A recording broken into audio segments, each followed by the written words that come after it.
Hey, how's it going? Welcome to the Magicians After Show. Today we're talking about episode 2, Hotel Spa Potions. Does it really have to do with hotels? Can we go to the spa, guys? That's a good idea. Stay tuned. You're tuning into the destination for TV superfan discussion, AFTERBUZZ TV.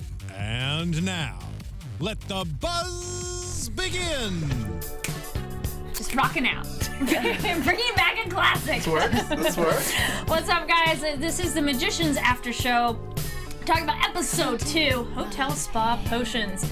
My name is Kari Lane. You can find me online at Kari D Lane. And to my left, my awesome co-host. Hey guys, I'm Joelle Monique. You can find me all over the internet at Joelle Monique and every week at blackgirlnerds.com. My name is Ty Matthews. Y'all can find me on social media at Ty Matthews PMA. Hi, I'm Adrian Snow. You can follow me on Twitter and Instagram at Miss Adrian Snow. That's MSEDRIN.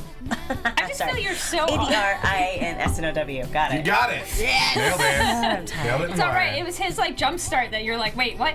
Like we get to you, We Ty, gotta and bring you're these like, intros high up, man. We Ty gotta is bring the ready energy to up. go. I just feel like the blast goes off, and you're like, here go. There you go. Yeah, exactly. As soon as the camera goes on, It's all good. online. All right. Let's talk magic. Episode 2, Just sitting next right? to Black Daria over here. I'm like, That's Wow. incredible. I'm Adrian Snow. Hey, it's all good. That's amazing. I have a quick question for you guys. At the very beginning, did we feel that visual was like outer space, other worlds? I don't know if you I remember. thought it was Oh, like little in Cheerio between type the thing. wells. Like I felt like Okay. that's what There was you go. happening. I like Okay, that. I like that. Portal to portal. Because when I first saw it, I was like, what? But then, wells, yes. Okay, cool. There you go. Cool. And then we finally get to see the fountains again, that recall from before, and the guards. Now, a question that kind of Quentin asked, like, what's their purpose now? Because they weren't trying to kill them now, because the beast isn't there anymore. So do we wonder what they're all standing around for? I mean, they're royalty now, and my first thought is we don't kill royalty. but do the people out? But the royalty in Fillory, do the people outside Yeah. know and care? Well, Fillory Sure. controls all of magic, so I feel like that royalty's got to mean something elsewhere, maybe. That was my initial thought, was like, you're kings and queens now, we're not going to, like, start an international or intergalactic war? Yeah. Interdimensional? Yes. And also that, You know.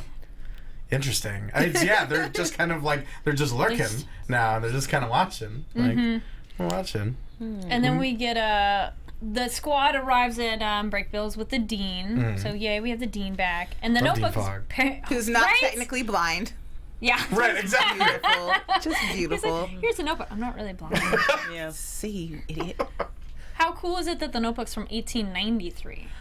I like it because it means we have a whole nother world to explore, like time, era, dimension of things that we just don't know about. And that's very exciting to me. Absolutely. Yeah. Well, then it also implies they kind of come to the conclusion that they're not the first students to go to Fillory or rule at Fillory. Yes. Well, it seems like it's kind of implying that they might touch on just like the kind of the multiverse type of thing they touched on prior, of them having done this before, and where the other variations of them that have done this. So I hope that's where they're going with So it. wait, are the bodies in the castle them from one of their other times that they tried to do this? Potentially. I feel like the rest There you go. Thank Got you, it. boo. I'm curious, because if that's the case, then do the people not recognize them? Or they said that it had been a long time. They're so. not in the loop, so they wouldn't know. There seems to be very true. but there also seemed to be something implied from, oh my gosh, our guest last week, whose name I'm blanking, Rizwan. Rizwan, that they might be in on it, that they might have an understanding There of what's definitely going on. seem to be some sinister things happening. Yeah. All right. And then we find out that the professor that would have known about battle magic is a woman and named Bigby. Bigby is Professor Bigby. everything to me. She is was it. beautiful. She's big and she's a Love it. pixie. Yes. She's a 500-year-old pixie. No big Who's deal. hot. Very hot. And Dean got a little frisky with. Well, Little bit. apparently they've Yes. had. I mean, they're old A lot. friends. You know. Well, that says a lot about the dean, because she's had 500 years of like uninhibited experiences, and she's like still the best kisser. I'm like, well, Dean, got it going on. Awesome. Yeah, they're walking it under the juniper trees. No big deal. Yep. And then we jump over to Beast and Julia. And so, what do you guys think of the singing? So good. It reminded me. That first opening musical number reminded me of last season when we got our performance of Shake It Off, and it just kind loved of it. changed the dynamic of everything. That's what I kind of felt like. This dude's high on what is it, Treasure Crunch. Yes. And Sugar. he's just singing his ass off at every turn. What's interesting to me, again, as we look at the dynamics of survivors, is like his ability to become childlike in this moment. Like, we've seen him be very staunch and serious and moth-covered face. And now, like, for him to just be goofy and silly and kind of playing that middle brother child of like, I'm just poking you, and it's fascinating. He's quickly becoming my favorite character, and that scares me because I know that he's definitely still capable of so much evil. But I think that's what it is. I think he knows that he can royally wreck anybody that comes into contact with him, so he has nothing to prove. He can sing about love and about sugar and things like that, and can still slice people's hands off with a wave of his hand. Oh my gosh. Well, yeah, Joelle, I totally agree with you. I was like, I'm starting to like him more, and I don't like that I like him, and I'm like, ah! That's the point. I'm mildly rooting for you now, and what does that say about me as a person? You see? But the things he was singing about... Sorry, good writing of the show that we're caring about this person who's an evil character. Also, good song choice. And actor, yes. I'm not sure what the song is or where it's from or if it's original for the show. Feel free to chime in on that, chat. Yeah. But I thought the lyrics that he was singing were really informative. This idea of not being able to believe in love, but thinking like, if I had it, maybe it would be everything, but maybe it would also completely destroy me. I don't know. And as he's playing, especially as it's clear that he's warming up a lot more to name blank. Julia. Yeah. That it'll be interesting to me to see if maybe he's able to if he like would ever take Julia's side. Clear he wants her. I don't. I liked her face. He wants her shade. I still don't trust the Beast. He's not warmed in my little heart. Because he, like, him singing reminds me more of Clockwork Orange than that's some type of like endearing thing. Like, I know that it's kind of just a way to kind of poke at Julia to get her to kind of maybe release her shade to him so that he could have somebody who is just as cold-hearted and as ruthless as he is. So I don't know. I like the actor, but the character is still like on my That's a good call. It's just singing in the rain. I also have interesting theories about the shade, like the idea. It seems like it has to be given through free will. Like he had it. He had it and he let it go, and he's not letting go of wanting it, so it's something that he wants. So it seems to me like maybe it's something that has to be given a free will, and as we know from a lot of other magical tales, if it's something that has to be given free will, a lot of times it's a very treasured like piece of a recipe. Powerful. Yes, exactly. So I'm wondering like, what could you do with it? And I feel if the show, like, it just feels to me like with this kind of prodding, and we kind of saw it, it seems like maybe she'll do it at some point, and that scares me. Don't do it, but also maybe do. I want to see what happens. Maybe do. I feel very conflicted about it. What'd you guys think of his line to her that he says she's an absolute savage? He likes her rawness of her character. He was talking about that, though, in regards to Reynard. The reason that Reynard would come to her is because she is essentially untrained. So if he admires it, though. He wasn't saying I'm not saying I don't think he doesn't admire it, but I think he was also just saying that as a way of saying like, I could do the spell for you. Oh, okay. But if I do it, it's gonna look too refined. It's it's the savagery of you that attracts Right. Reynard. She's kind of got that raw sort of like super unpolished kind of magic to her. Someone in the chat made a good point that for the Beast that, he always has been kind of silly because remember his signature was the bloody smiley face and stuff like that. This is very true. So he's always been kind of the Dean's eyeballs. Yes. And then that was James, and then Helena says a musical murder scene would be smiley face. Ugh. There you go. No, you got it it, would Helena. be everything to me, Helena. I need that. Absolutely. Please don't do that. I don't want to see that. Do it. I do.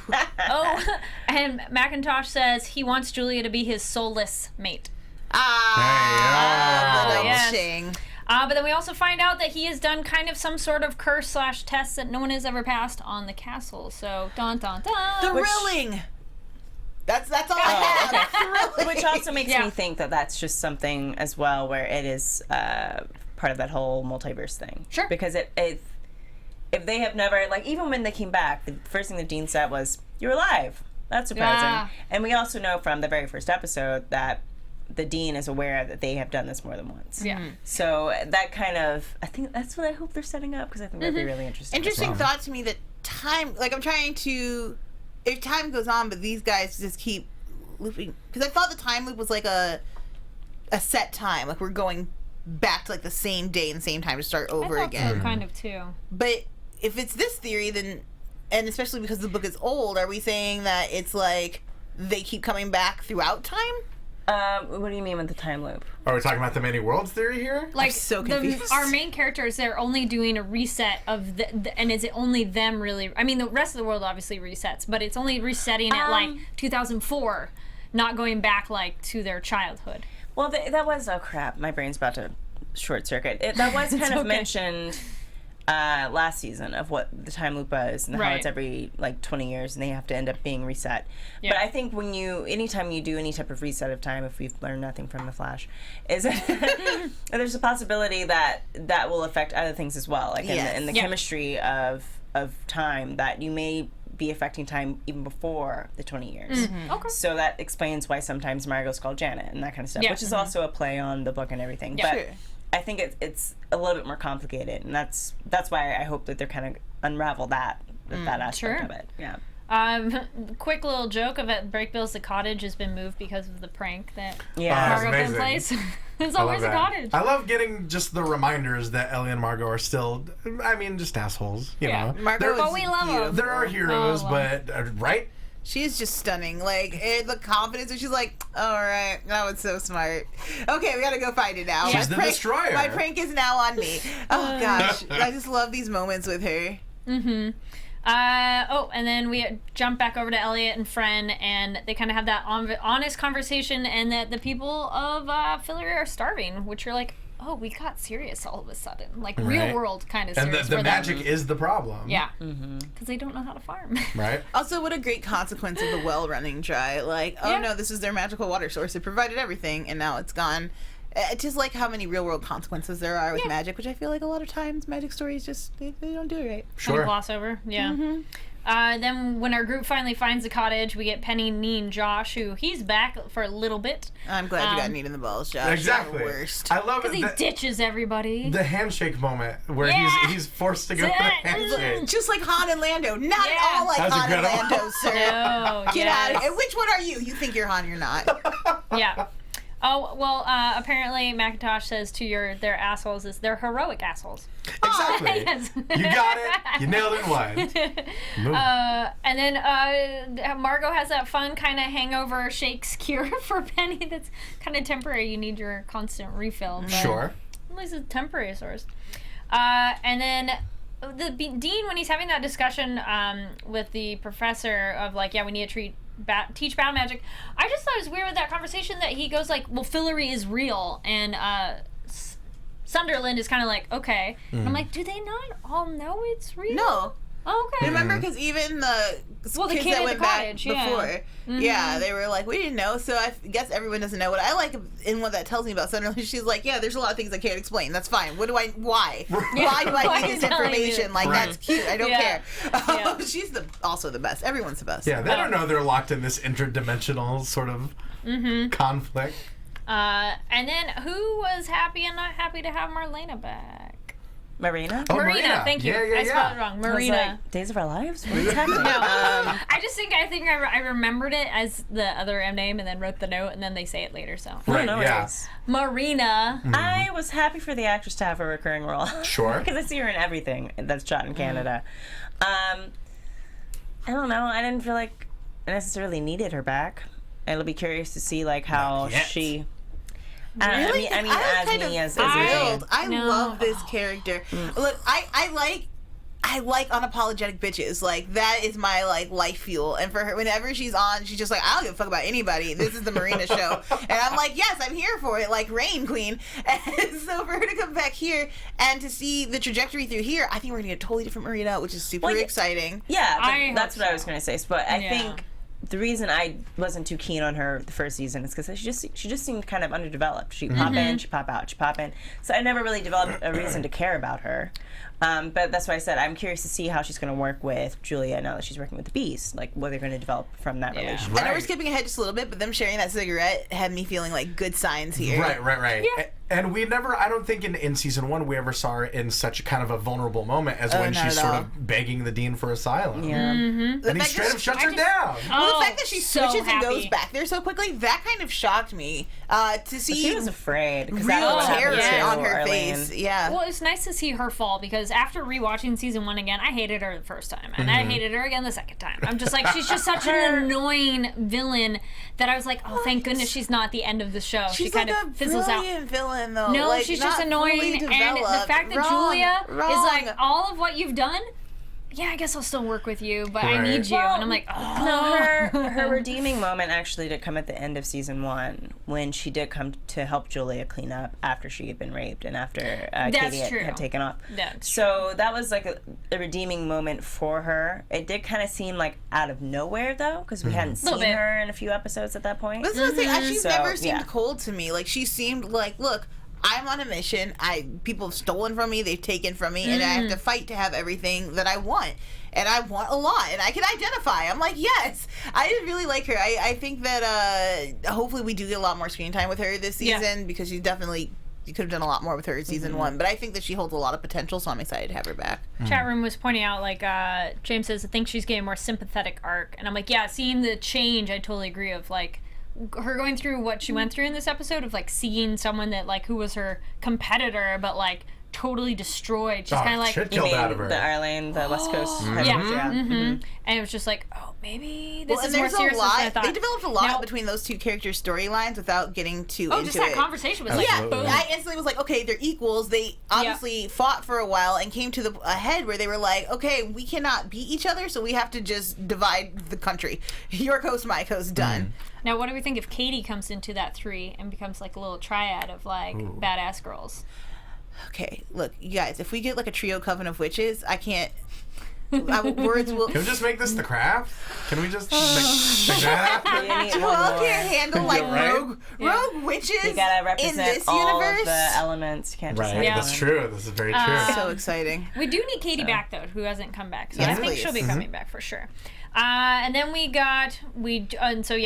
I like though that Julia's like, yeah, we want to use you as bait, and she's like, nope, bye. So that is your like, no sympathy. Yes, I have no skin in this game. One of the recurring themes of this whole kind of arc is just like the lesser of two evils. Like if Julia's willing to work with the Beast, she's not gonna really give a hot shit what Marina's done. Yeah. Comparatively speaking. Well, and Marina, even in her cold bitchiness, it was like, yeah, I'm not helping you. Her first reaction was like, okay, I'm gonna stop it on my own terms. And it was so like, to me, it's not so much like I don't know that guy, and I don't think you're talented enough to do the deed. So I'm gonna go to the most powerful witch I know and get this stuff taken care of. Marina's just smart. She's a survivor, right? I had my note, hedge witches unite, but that obviously didn't happen too much. I mean, one of them got divided. Yeah, well, I was gonna say eviscerated. They liked your comment of the regaining the craft. Then we have Alice, that the barometer is kind of starting to burn. Like, so it's a good thing she kept that with her. That's one of those like a practical ways to use magic of like, okay, that makes sense. Sure. And I loved her line, not everything that hurts is bad. Yes. And then Quentin is kind of like, I want to help. But he was such a sad little cute puppy. This is the best. I want to help you. Sad Quentin. Guys, no. Quentin is everything. This to me is the first, like, Quentin and Alice. Thank you. Have been more in lust and infatuated with each other than they've been in love, which makes sense at the beginning of their relationship. Sure. This to me is like one of the.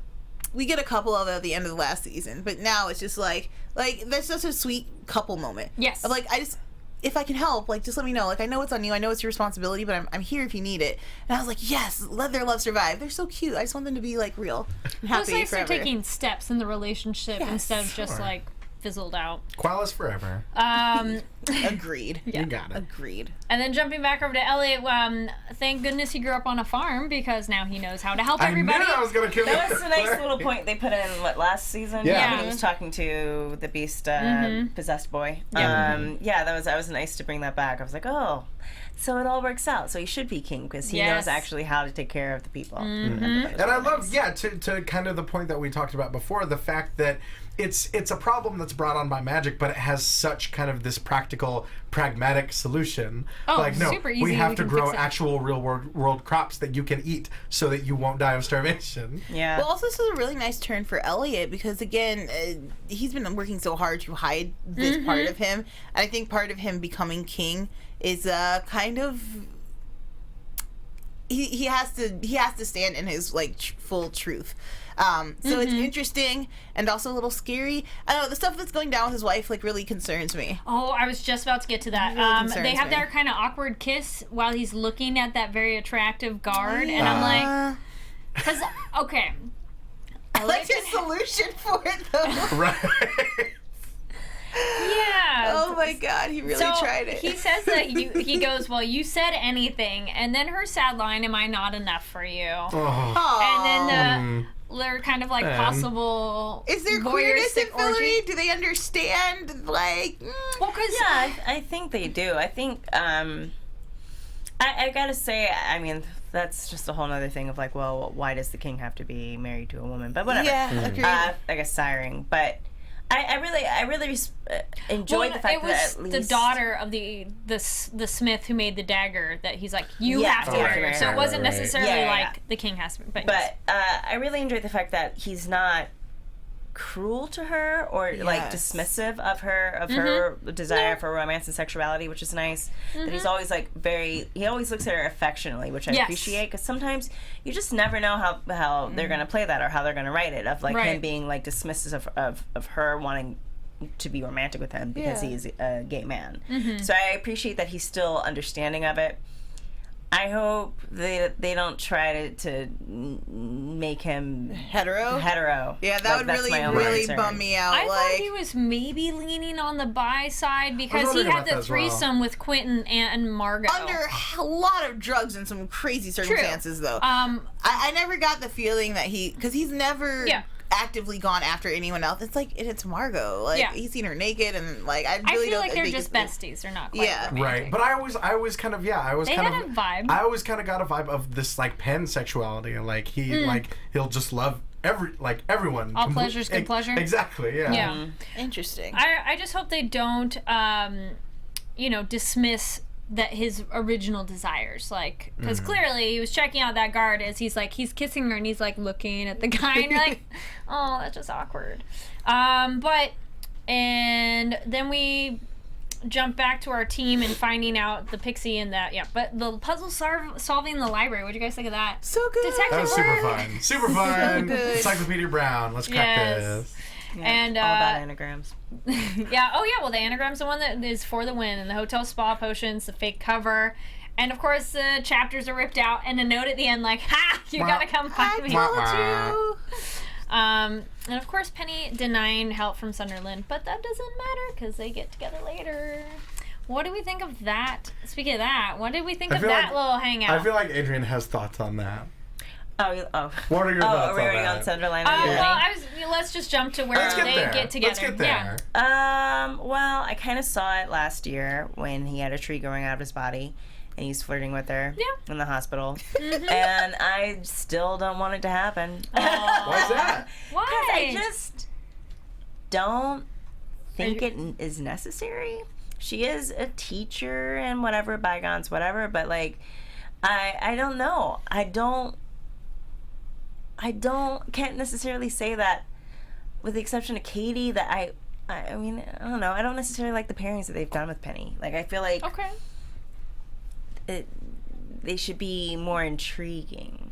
I like this exchange. Now, I agree with you that it could definitely be more intriguing. Everybody else has these pairs, and you're like, oh, I wonder how that'll work out. Penny's pairings tend not to be so intriguing because you don't know a lot about his partner, and so you don't know the dichotomy, like the difficult parts that will click together. There's not a lot of, like, how will this work out? Like, oh, they like each other, so I'm sure that goes good for now, at least. I'm on the ride. But what's intriguing about this relationship is how they explore, like, adult teacher-to-student relationships, which I think is really cool. This idea of, like, look, we're both consenting adults, and I like you, but I'm your teacher, and we cannot. Right. I am going to behave myself in this room. I feel like if anyone is going to try to take advantage of the situation, it's Penny. Every damn time. Right? Yeah. Every single time Penny's at bat, he's like, can I just hit a home run of disaster? I will. Why not?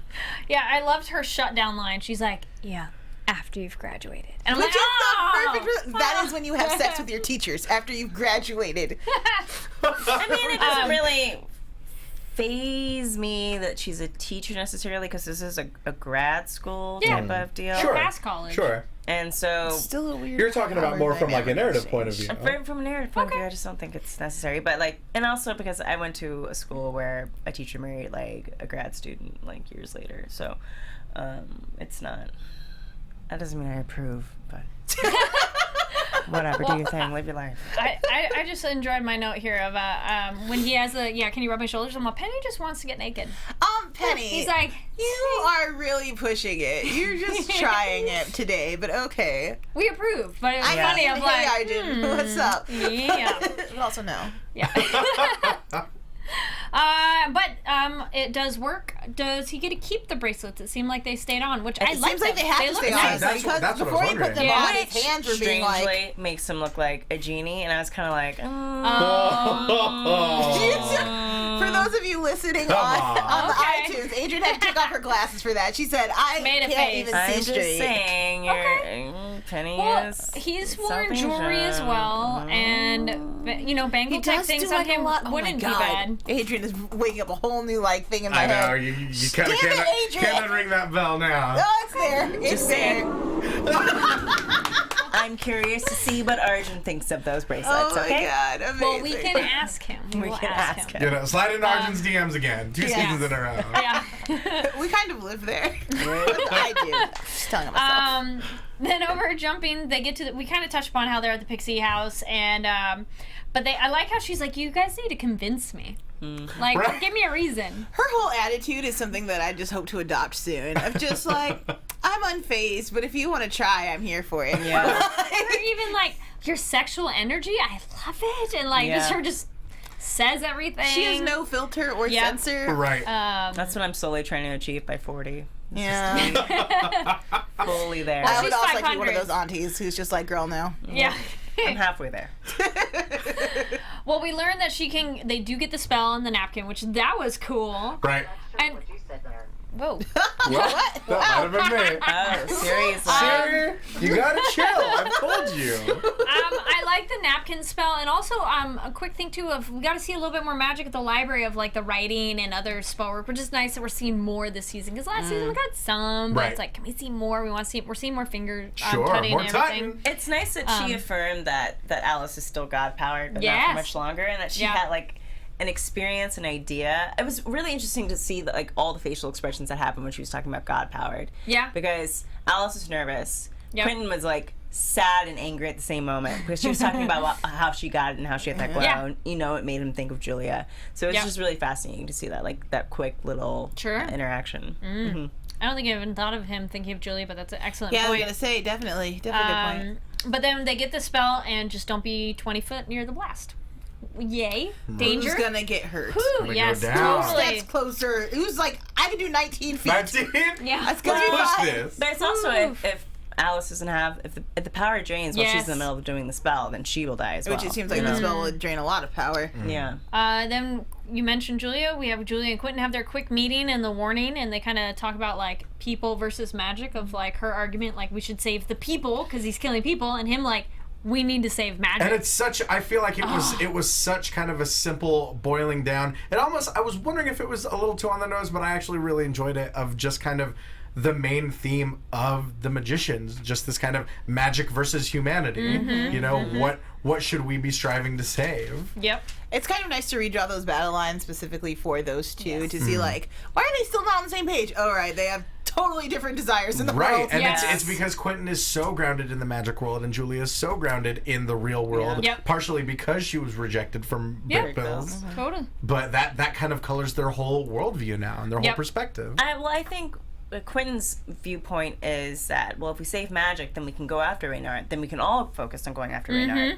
But if we don't have magic, then how can we defeat him if he's a god? Yep. I mean, but then if there's no magic, then there's no god and there's nothing, really, Yep. essentially. But I like the whole idea of, like, Julia dealing with, like, this, like, need for revenge and, like, Sure. where is that going to take her down the road? So I appreciate that. Absolutely. And the fact that they're both kind of out for revenge to an extent, like Yeah. Julia said. And now this next scene that kind of came up with the squad that happened was so awesome because this is in the book, and I felt it happened a lot sooner in their storyline. So then I was wondering, like, when is this scene gonna happen? Is the tattoos and the Keiko demon, and it's your one-shot weapon, guys. It's your thing, and this is a really cool scene in the book where pretty much when they graduate, not spoiler, guys, but they all go, all the class goes down into the basement, and like it's a general. That scared the shit out of me. I was like, what's happening? It is and It's isn't. a race. Duck and cover. I mean, it happened in the show, so it's just a little different. But yeah, they all went in the basement, and this is how I remember it, it's the entire class at that time, and they all get it. So it wasn't necessarily like just for the Beast, but I felt this was a good way to bring it back in. Sure. And it was cool to see it. I don't remember envisioning it. It's kind of cute. We had seen, was it Lee? Was Lee? Yeah. We had seen him before. He's the tutting coordinator. He was I was like, I'm not even gonna lie. I was like, am I being racist right now, or is that the scene? No. I was like, please don't tell me that I'm just being that jerk who. He's been in a few scenes. Right. So we've seen him a few times. He's been like at the hospital. He's been in like other stuff. I could have sworn I couldn't really see his locks, and so that's why I was kind of like, is that him? Right. I think he had his hair up. He kind of had like glasses and it tied back. But what did you guys think of the Keiko demon? The Keiko demon was cute or whatever. I wanted to see more of their carvings. I thought those were really dope. We only got to see Margot's. I'm hoping that's because they get a really cool reveal later when they use the demon. Yeah. That's definitely going to be some epic like cinematography during those battle scenes when they use their one summoning of the Keiko demon. They've already kind of slightly hinted at it in a preview, I think. Oh, okay. You get like the idea of, because I think Margot uses her. Sure. Just if you watched any of the trailers from this summer, you know what I'm talking about. So don't get all upset with me. I'm waiting for the questing beast. Like she was such a big promotional thing, and I'm like, when are we seeing that? She's all over billboards. I honestly thought when they were like, she's a fairy, I was like, oh, that thing? No, okay. Nope. She's pretty humanoid. Yeah. I want the creatures. I want Face Off to come onto the magicians. I'm ready for it. More creatures, yes. Well, I think we will be as the season keeps going. Oh, yeah, definitely. So then the squad returns, and Elliot, and not that much time has passed, so that was nice. It hasn't been like, 10 years or something, and so it's like probably maybe a month. How they negotiate that, because wasn't that a thing where when they're in the actual realm before they can jump into Fillory, there was a different time. And remember the library with all the fountains? There was a different time of how things work. Oh yeah, the time zone. Time zones. Well, the time zones. But they said in the last episode, I believe they said that they weren't sure. Like it ebbs and flows. So what could be a week, could be a couple days. It kind of just depends. I don't think it's a steady, consistent. And I guess difference. We technically don't know as of yet because they haven't really said what they've been through so far. Because we could have, for all we know, they could have gone through a little bit extra. That I was wondering about that. Yeah. Before they get back to Fillory. Because last episode they kind of mentioned like we'll do something to make sure we're coming back to that point. Because it seems like anytime you get in, get out, you have no idea how long time has passed. For some reason, it was Margot's outfit that made me think like, has more time passed? Yeah, because she had a very different outfit on. She had a very different, very Lisa Turtle kind of outfit. Yeah. She had good fashion in this show. Nice reference. That's what it seemed like to me. Deep cuts. Oh, well, someone in the chat pointed out. Lisa Turtle's awesome. Right? Wait, what? Nothing. Just talking Saved by the Bell, it's fine. Oh. Like Voorhees, no big deal. What she did to her Renji in the chat says I would have to get way drunk to deal with that pain. So the tattoo and the demon going in. I like the premise of like, here's alcohol. Right. You gotta get drunk first. Right. I would have needed. My best friend got her first tattoo on her ribs. Oh, ribs She said are bad. she took 3 shots of tequila and a Vicodin, which is not safe. That Don't makes do that. you bleed so much Yeah, more. but- Don't drink before your tattoo. Super She was good. 18, so and she still was like just crying the whole time. So I don't think getting drunk would be just enough to have. She also picked her ribs, which after watching Ink Master, that's like the worst, most painful She was also spot. 18. She didn't realize. Okay. Yeah. Oh, Yep. boy. That's like the one episode that all the artists are like, oh, ribs. I hate doing And I was dreading it when he grabbed the Keiko demon out of the fire. You're like, I was where are you putting that? This is not going to be good no matter how you slice it. Yeah. Yep. And then the last thing in the episode, we just have Julia. Yeah, Marina comes back and like, all right, I'm gonna help you out, and more singing. One last musical number from the beginning. I like that she also is like, they both have that face, and like you said, it's like the cigarette together. That scene where they're sharing the cigarette is so like they're both so sick of it. It feels like the first two Witches of a Coven. I'm not gonna lie. Right? Like, it felt like bonding, and I was like, I'm ready for them to be best buds. Like, I want dope ass witches. Like, sure. Especially because they're rogue and they don't belong to anyone. They both dress in all black. I need this. I can see them being Supremes. Sure. Julia's not always in all black. She does wear creams. But she wears a lot creams, of dark and colors. she wears more. Well, we talked about this last year. When they're bad, they wear a lot of leather. When they're going good, they wear a lot more cream. So right now, Julia has a cream top with leather pants, and Marina has still her like full leather outfit. So it's kind of half and half and a full. I love it. Well, with the two of them, though, do we feel that enough has passed that Julia could kind of forgive her? Because, I mean, the most horrible thing Marina has done to her is take her magic. No, the most horrible thing Marina has done is kill Katie's mom. In front of her. There's also that was the Marina. most horrible There was death also- Julia, ever. I mean, that was her friend, but she had no to Julia personally. No, but They were working Katie's together. mom was also Katie's mom was going to Julia's be friend. Julia's like buddy, like she was going to help her learn magic. And then the way she died in front of her She was literally so horrific. crushed her head like from the inside, and Julia was covered in her blood. Then the question is, boy, I how forgot forgivable about is that. that then? I feel like, look, at this point, they've both been through so much. Yeah. And now that Julia's being roped into this venture, which is dangerous as hell, like, she could have easily just been like, nope, unbothered, not a part of this, and just lived her life. But they were like, you come in here and help us. I feel like now they're getting close to even. Well, I think Julia also isn't thinking clearly, you know, and I think that has to eventually come back, especially if they're going to bring in Katie. Right. That's going to be a face-off between Marina and Katie that has to happen. Now Katie, I don't think could forgive her. So, and even if it's something Katie like, didn't like her mom that much. That's But, callous. I mean, No, it's she still did your in the mom. end. She was like, it's my mom. Still her mom. And she took off. She left the show. Yeah. You know, so we don't know what she's been doing except for, well, she did come back for that split second with Maynard. I hope it's something dope.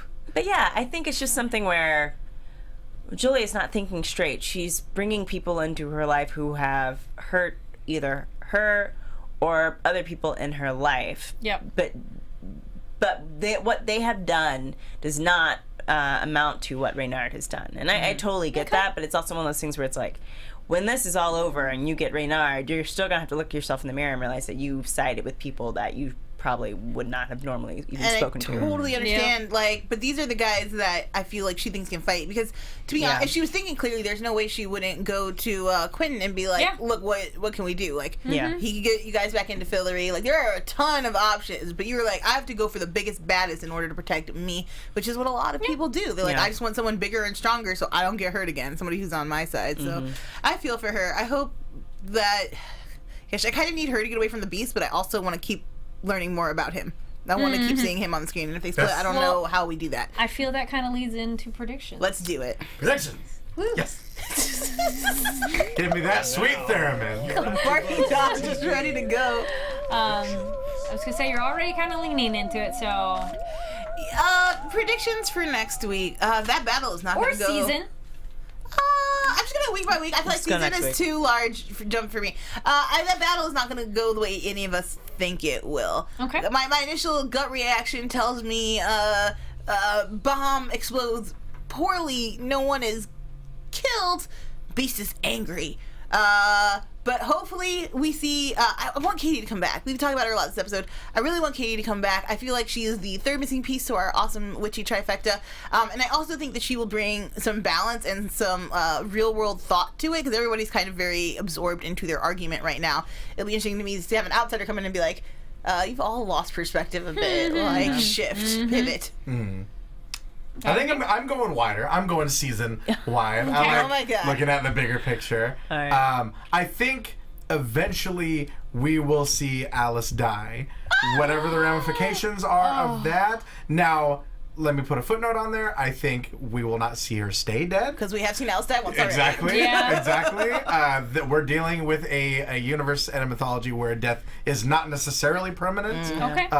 So I'm thinking we'll see that eventually. I think you're right. I think that bomb will definitely have some collateral damage. Do we think if people won't necessarily be killed by it, do we think people might be maimed by it? I think that Fillory is going to be harmed by it, that they will put their magic situation in much more peril than it first was, and they will have to come up with a whole new plan to try to fix everything. Interesting.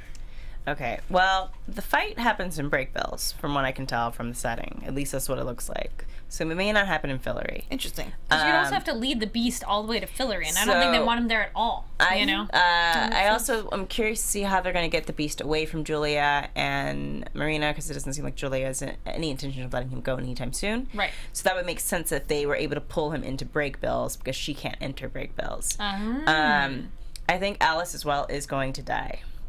I also know that the Beast has at least 15 episodes.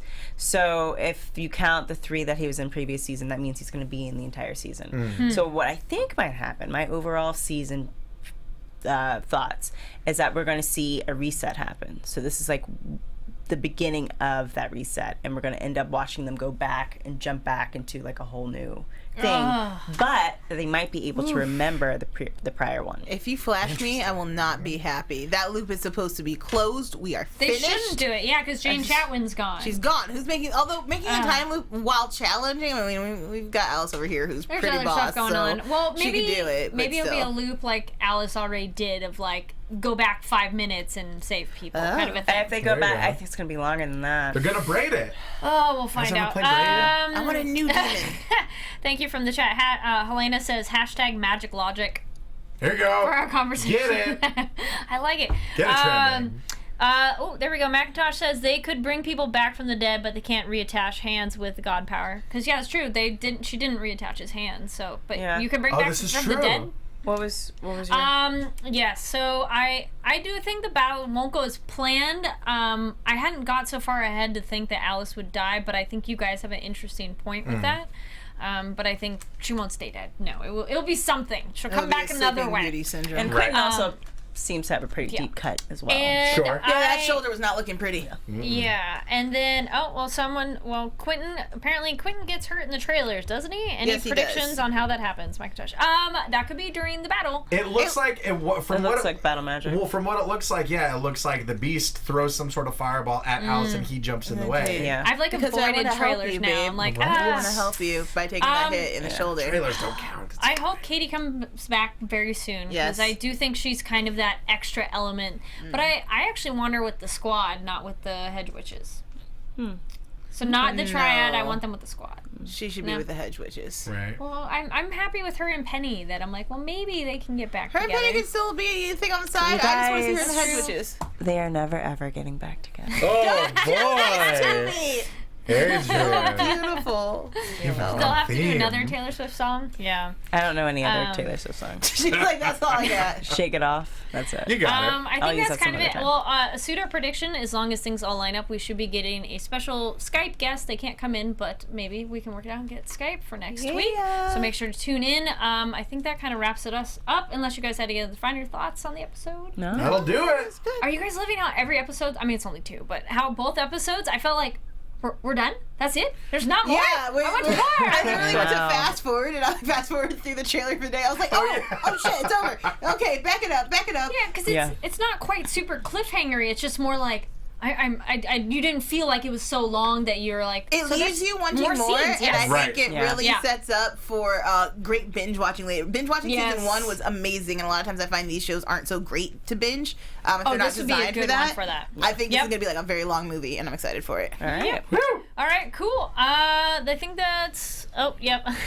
Macintosh says, I want Kay to come back and yell at Julie. Yes. Julia. There you go, Steve. Yay. Perfect rap music. Let's go around the table. Where can they find you to start on? This is your fault. I know, and I'm really sad about it. Hey guys, you can follow me on Twitter and Instagram at Miss Adrian Snow and watch me mope about Taylor Swift. Daria does not so approve. Good. Black Bear is my favorite. You can find me on social media at Ty Matthews PMA. I will not be here for the next 3 weeks. I will be in Europe. I'm leaving in 2 days. I'm very excited. Have fun. I will be keeping up with Fillory and Breakbills and all of that good stuff. But yeah, find me on social media at Ty Matthews PMA. Find me on the PlayStation Network. Let's play some Overwatch. I've been playing a lot of that lately. And I'll see you when I get back into the U.S. Hey guys, I'm Joelle Monique. You can find me all over the internet at Joelle Monique and every week at blackgirlnerds.com. If you wouldn't mind heading over to the Schmoes Know page and just give them a thumbs up for the Oscar one and then be like, you should have that Joelle character back. She was fun. I'm going to go back. It was a lot of fun. Also, come back tomorrow if you're a fan of sci-fi and catch us on The Expanse. We're so excited for the season 2 premiere. And we're going to have a special guest for that as well. And my name is Kari Lane. You can find me online at Kari D Lane. That's Karidlane. And thank you so much for watching. Make sure to give the video a thumbs up. And if you didn't join us in the live chat, comment down below what you thought of the episode. What are your predictions? What do you want to see happen? But thank you so much for watching. 5 stars on iTunes, and we'll see you next week. See ya!